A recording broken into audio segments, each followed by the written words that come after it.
Qu'est-ce que ça donne ce mois de mai pour les VE? Le marché automobile français souffre d'un Covid long. Ouf.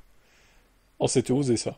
Ainsi, en mai, le marché plonge de 12,3%, certes, mais traditionnellement un mois où il y a moins de monde dans les concessions, en raison des nombreux jours fériés. Mais ce plongeon se fait avec un nombre de jours ouvrés comparable à mai 2024, soit 19.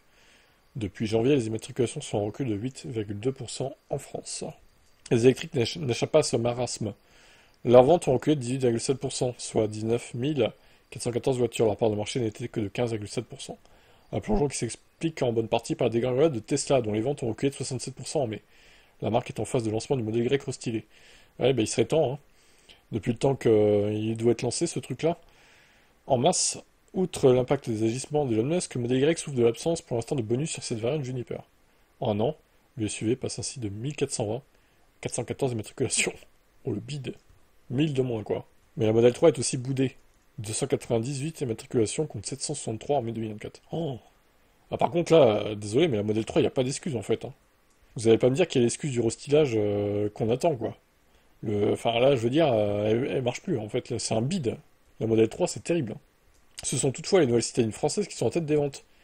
Et de nouveau, la R5 est battue par la RC3 électrique. Cette dernière est numéro 1 avec 1500 ventes contre 1469 pour la Renault. Après le Scénic, on trouve en quatrième une autre nouveauté de Citroën, le C3 Cross, 920 mètres. Même si on imagine qu'une partie concerne des garages. Ah oui, c'est un peu faussé quoi. Plongeons de la 208 avec 742 ventes et moins 72%. Il faut dire que la Lyon avait été aidée par le leasing social l'année dernière. Il devance un surprenant Audi Q6. Il est rare de voir un modèle si onéreux au niveau de ce classement. On imagine là une vague de livraison d'un coup. Le SUV allemand devance ainsi la Mégane qui recule de 68%. Parmi les tops du mois de mai, on peut citer les bonnes perfs des Cupra Born, 439, et Alpine à 290, 257, quasiment 2000 depuis le début de l'année.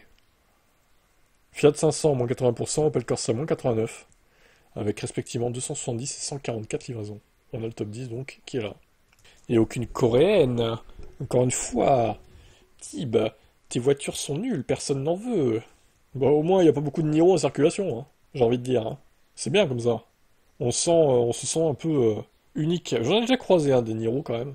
Bleu, blanc, mais effectivement il ne marche plus. Et encore moins maintenant avec le V3 qui est sorti. Pareil, il n'y a même pas le Kona d'ailleurs dans le top 10. Donc les coréennes c'est compliqué, hein. En France du moins. Après en Europe c'est un peu mieux quoi, ça marche un peu mieux. Voilà voilà. Bon bah la IC3 malgré qu'elle soit buggée, alors j'espère que c'est réglé d'ailleurs les bugs maintenant. J'espère pour vous les acheteurs. Mais elle fonctionne plutôt pas mal. En même temps, elle a pas une bouille, elle a pas une mauvaise gueule, hein. C'est juste bah, l'intérieur qui est un peu douteux, quoi.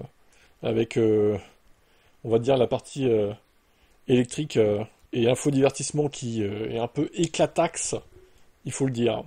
Voilà pour ça.